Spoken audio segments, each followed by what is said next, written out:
제가 굉장히 지금 자유롭지가 못합니다. 네. 머릿속에 다 집어넣고 있으면 얼마나 좋겠어요. 그죠? 네, 오늘 컴퓨터가 난데없이 말썽입니다. 아, 아무래도 제 아내가 긴장을 해야 될 것 같습니다. 네. 왜냐하면 새 것을 하나 좀 장만하면 얼마나 좋을까 싶습니다. 아, 여러분, 사람에게 가장 고통스러운 건 자유를 잃어버리는 거죠. 사람이 사람 되게 하는 건 자유인데, 만약 자유가 없이 살아간다면 그것은 살아도 제대로 산 것이 아닐 겁니다. 북한 이탈 주민들에게 한국에 와서 가장 좋은 것이 무엇이냐고 물어보면 모두가 한결같이 말하는 것이 자유입니다. 그 무엇도 자유에 비할 수가 없다는 거죠. 그렇습니다. 자유는 우리가 평소 너무 당연하게 여기는 것이지만 막상 자유를 잃고 나면 그 소중함을 아주 절실히 깨닫게 됩니다. 1905년 일본 천황은 이등 방문을 통해서 을사보호 조약을 체결하고는 우리나라의 외교권을 빼앗습니다. 그 후 통감부를 세워 일본이 대외권을 통괄하죠. 5년 뒤 1910년에는 한일 병합 조약이 이루어지는데 결국 나라를 빼앗긴 겁니다. 말도, 글도, 이름도, 자유도 빼앗깁니다.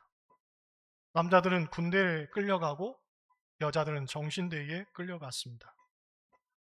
1919년 1월 21일에 대한제국 황제였던 고종이 서거하는데 평소 건강했던 그가 갑자기 죽었다는 점에서 일본에 의한 독살설이 제기됩니다. 물론 이것은 역사적으로 입증된 사실은 아니지만 독립운동을 대중적으로 폭발시키는 중요한 촉매제가 됩니다. 문제는 이때부터 일본의 탄압이 더 구체화가 되는데 특히나 자기 나라 왕을 신이라고 우겨대고는 그 신에게 절을 하라고 강요합니다. 바로 이것이 신사참배죠. 당시 교회는 주기철 목사와 같이 순교한 목사도 있었지만 그보다 훨씬 더 많은 목사들이 신사참배에 참여했습니다. 더구나 연회에서 또는 노회에서 정식으로 신사참배를 가결하고는 이것이 하나님의 뜻이라고 교회에서 설교도 하고 교인들에게 강요까지 했습니다. 참으로 안타까운 일이었죠. 그럼에도 불구하고 당시 독립운동은 기독교인들을 통해서 또 교회를 통해서 주도되고 있었기 때문에 일제는 기독교 말살 운동까지 계획합니다. 전원에 의하면 금강산에 가면 큰 동굴이 있는데 수련회라는 명목으로 전국에 있는 교직자와 성직자 약 20만 명을 모으려고 했다고 합니다. 수련회 날짜는 8월 19일이었는데 그곳에 모인 20만 명을 사고를 가장해서 죽이려는 계획이었습니다. 그런데 8월 19일을 열흘 앞둔 8월 6일과 9일에 히로시마와 나가사키에 원자폭탄이 떨어지죠. 놀라운 것은 그때 죽은 일본인이 꼭 20만 명이었다고 합니다. 여러분, 기독교인 20만 명을 죽이려고 했는데 뜻밖에도 일본인 20만 명이 죽었다는 것은 그 숫자의 대비가 예사롭지 않습니다. 마치 꼭 계획이나 한 것처럼 정확하게 맞아떨어진다는 점에서 우리는 역사를 주관하시는 분이 누구인지를 묻지 않을 수가 없는 거죠. 오늘 본문은 자유에 대한 말씀인데 하나님께서 우리에게 왜 자유를 주셨을까에 대해 말하고 있습니다. 일반적으로 세상이 말하는 자유는 내가 하고 싶은 것을 마음대로 하는 겁니다. 먹고 싶으면 먹고, 놀고 싶으면 놀고, 자고 싶으면 자고, 그게 언뜻 생각하는 자유의 개념입니다. 그런데 성경이 말하는 자유는 다르죠. 오늘 본문은 이렇게 말합니다. 우리 같이 한번 다시 읽겠습니다. 13절입니다. 형제들아, 너희가 자유를 위하여 부르심을 입었으나 그러나 그 자유로 육체의 기회를 삼지 말고 오직 사랑으로 서로 종 노릇하라. 아멘. 굉장히 역설적인 말씀입니다. 자유를 얻었는데 서로 종이 되라는 겁니다. 여러분, 이게 무슨 뜻입니까?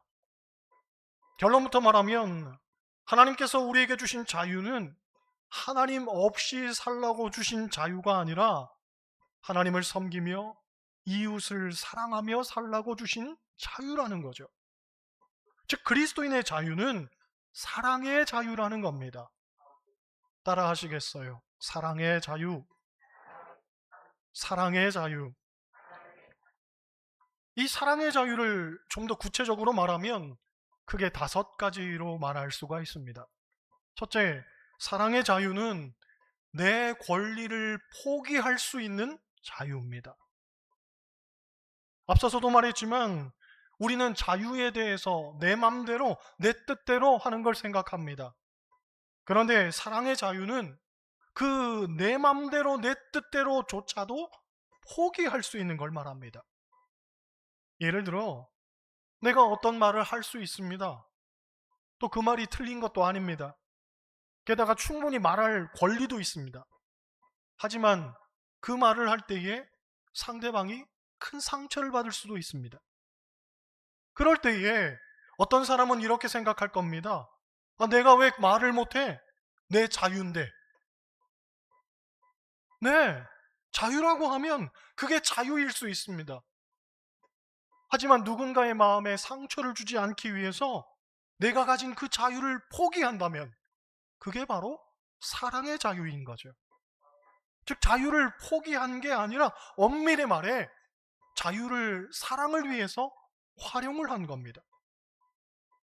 가끔 보면 성도들 중에도 눈에는 눈, 이에는 이를 좋아하는 사람이 있습니다. 네가 나한테 했으니까 나도 똑같이 돌려준다고 생각하는 겁니다. 그런데 생각해 보시기 바랍니다. 그렇게 해서 기뻤습니까? 그렇게 해서 문제가 해결됐습니까? 그렇게 하는 걸 하나님이 좋아하시겠습니까? 전혀 그렇지 않습니다. 물론 잠깐은 통쾌하고 즐거울 수는 있어도 문제는 더 꼬여만 가고 내 마음도 더 불편해지고 하나님도 전혀 기뻐하지 않으십니다. 진정한 그리스도인의 자유는 그 무엇보다도 사랑이 우선해야 되는 거죠. 할렐루야. 둘째, 사랑의 자유는 내 감정에 얽매이지 않는 자유입니다. 주변을 보면 이런 사람들이 있죠. 기분 나쁘니까 안 하겠습니다. 화가 나니까 내가 하지 않겠습니다. 싫으니까 용서하지 않겠습니다. 저 사람은 먼저 잘못했으니까 나도 똑같이 그렇게 해주겠습니다. 어쩌면 여러분도 이것을 당연하게 생각할 수 있는데 이런 경우 자기가 선택한 행동이 자유로운 것 같지만 기실을 알고 보면 감정에 매여서 끌려간 거죠. 즉 내가 감정의 노예가 되어버린 것이지 전혀 자유로운 선택을 한 게 아닙니다. 생각해보면 내가 화가 났다고 해서 꼭 화난 대로 행동해야 되는 건 아닙니다. 또 내가 상처받았다고 해서 반드시 상대를 공격해야만 하는 것도 아닙니다. 우리는 우리 감정의 결과물로서 당연하게 반응하는 것이지만 알고 보면 얼마든지 당연하지 않을 수도 있습니다. 셰익스피어가 남긴 유명한 말이 있습니다. 힘들 때 울면 삼류, 참으면 이류, 웃으면 인류라는 말입니다. 울면 삼류고 참으면 이류고 웃으면 인류라는 겁니다. 곧 감정이나 상황에 내가 얽매이면 그건 어리석은 일이라는 거죠. 거기서부터 자유로운 사람이 진짜 인류라는 겁니다. 그런 면에서 보면 사랑의 자유는 이렇게 말할 수 있죠. 내가 화가 났지만 화가 시키는 대로 행동하지 않겠습니다. 나는 상처받았지만 그렇다고 해서 미움이 나를 지배하도록 내버려 두지 않겠습니다. 내가 충분히 따질 수도 있지만 사랑하기 때문에 한 번 더 참아보겠습니다. 얼마나 인류 같은 말입니까? 바로 이것이 그리스도인의 자유란 말이죠. 여러분은 삼류가 되지 마시고 인류가 되시길 바랍니다. 할렐루야. 이게 사랑인 거죠. 셋째, 사랑의 자유는 나를 중심에 놓지 않는 자유입니다. 사람이 추구하는 자유의 중심에는 대개 나가 있습니다. 즉, 내가 무엇을 원하는지, 내가 무엇을 좋아하는지, 내가 무엇을 손해보지 않으려는지, 내가 어떠한 것에 인정받고 싶은지, 기타 등등 모든 것의 중심에는 내가 라는 말로 시작되죠. 누가복음 12장을 보면 어느 농부 한 사람이 나옵니다. 이 농부는 부자였습니다. 물려받은 재산이 많았는지는 모르겠지만 그 사람의 면면을 보았을 때에는 부자가 될 만한 요건을 두루 갖춘 사람이었습니다. 성경을 보면 그 밭에 소출이 풍성했다고 합니다. 즉, 이 사람은 부지런한 사람이었죠. 아마 농사에 대한 지식도 풍부했을 겁니다. 또 많은 소출을 위해서 미리 곡간을 헐고 새로 더 큰 곡간을 지어야겠다고 말합니다. 곧 이 사람은 미래에 대한 목표와 계획이 뚜렷했던 사람이었습니다. 준비성도 확실했습니다. 그러니 세상적으로 보면 여러모로 괜찮은 사람이었죠. 하지만 문제는 하나님의 평가는 달랐다는 겁니다. 인간적으로 보았을 때에는 똑똑하고 능력 있고 유능한 사람이었는데 하나님은 그를 가리켜서 어리석은 자여라고 하시죠. 왜 그랬습니까? 우리가 알듯 이 사람의 중심에는 오로지 나만 있었습니다. 그는 끊임없이 나만 외쳤죠. 그의 인생이 자기 노력이나 자기 힘으로만 다 되는 줄 알았습니다. 그러니 하나님은 그를 가리켜서 어리석은 자여라고 하신 거죠. 오늘 본문을 보면 우리가 가진 자유로 자기 육체의 기회를 삼지 말고 곧 나만 아는 사람 되지 말고 오히려 사랑으로 서로 종노릇하는 데 사용하라고 합니다. 그러니 사실상 자유는 자기 중심성으로부터의 자유라고 볼 수가 있는 거죠. 즉, 나를 위해 살기보다는 오히려 남을 위해 사는 것이 그리스도인의 참된 자유인 겁니다. 그러하기에 넷째, 사랑의 자유는 섬김을 선택할 수 있는 자유라고 말할 수 있습니다. 일반적으로 사람들이 섬기지 않는 이유는 섬기는 것을 비천하고 비굴하게 생각하기 때문에 그렇습니다. 그래서 힘이 있는 사람은 섬기기보다 섬김을 받으려고 하는 거죠. 그런데 예수님께서는 우리에게 말씀하시기를 내가 섬김을 받으려고 온 것이 아니라 오히려 섬기려 하고 많은 사람들을 위해 대속물로 나를 주려 함이라고 하셨습니다. 사실 예수님은 얼마든지 섬김을 받을 수 있었지만 그렇게 하지 않고 가장 낮은 자리로 내려가서 제자들의 발을 씻기셨고 사람들을 섬기셨고 결국 십자가에서 당신을 내어주셨습니다. 그렇습니다. 사랑의 자유라고 하는 것은 우리가 사랑하기 때문에 기꺼이 섬길 수 있는 자유인 것이고 또 우리가 예수님의 제자로서의 삶을 결단하기 때문에 기꺼이 낮아질 수 있는 자유인 겁니다. 다시 말해 세상 사람들은 아무도 선택하지 않는 거리끼는 일도 나는 예수님의 제자이고 하나님의 자녀이기 때문에 내가 사랑받은 자이기 때문에 기꺼이 선택하는 거죠. 사람들은 미련하다고 어리석다고 할지 모르겠지만 그조차도 감내하고 감당할 수 있는 자유가 진정한 사랑의 자유인 겁니다. 결국 다섯째 사랑의 자유는 십자가의 자유라고 할 수 있습니다. 여러분 예수님의 십자가를 생각해 보시기 바랍니다. 예수님은 십자가에 억지로 끌려가신 패배자가 아닙니다. 오히려 사랑 때문에 자신을 기꺼이 내어주셨죠. 그러므로 십자가는 가장 놀라운 사랑의 자유를 보여주는 곳이라고 할 수 있습니다. 게다가 예수님은 그 십자가에서부터 자신을 구원하기 위해 내려오실 수 있었지만 우리를 사랑하시기 때문에 끝끝내 내려오지도 않으셨단 말이죠. 즉 처절한 고통과 눈물까지도 참아내신 겁니다. 그러므로 십자가는 예수님이 자유를 잃어버린 자리가 아니라 오히려 사랑 때문에 자신의 자유를 가장 아름답게 사용하신 자리죠. 여기에 자유의 역설이 있는 겁니다. 여러분, 내 맘대로 내 뜻대로 사용하는 자유는 방종일 뿐입니다.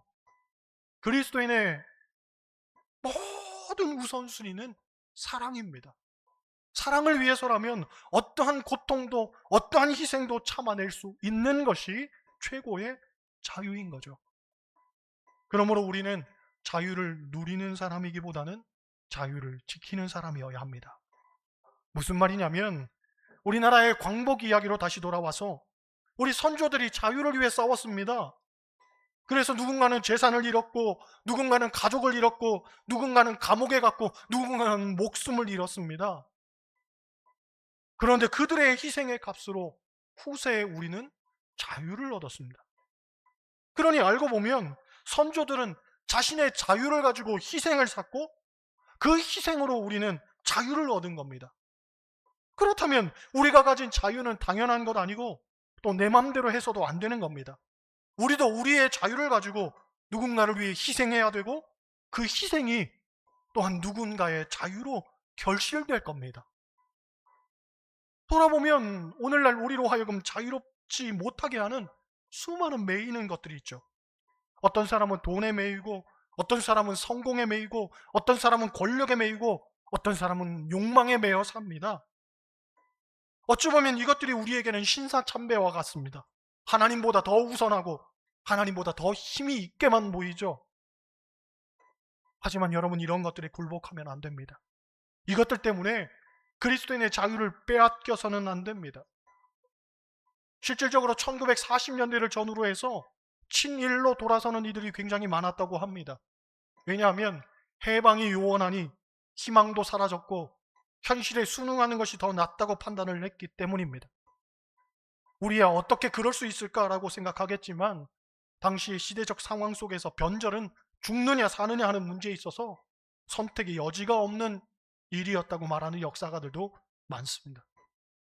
하지만 분명한 사실은 우리나라에 해방이 왔듯 우리도 이 땅에서의 해방, 다시 말해 주님께서 다시 오셔서 새 하늘과 새 땅을 이루실 날 반드시 온다는 거죠. 부활의 그때가 반드시 온다는 거예요. 그러므로 끝까지 이겨야 됩니다. 우리에게 주신 자유를 가지고 자기의 육체의 기회를 삼는 게 아니라 오히려 서로 종노릇하는 데에 사용해야 됩니다. 여러분, 우리는 사랑의 자유를 가진 사람들입니다. 이 자유를 가지고 내 맘대로 내 뜻대로 살라고 하나님 주신 것 아닙니다. 이 자유를 가지고 하나님을 기쁘시게 하고 이웃을 기쁘게 하라고 우리에게 주신 자유입니다. 이 사랑의 자유로서 모쪼록 하나님이 기뻐하는 삶을 사는 저와 여러분 다 되시기를 주님의 이름으로 간절히 축원합니다.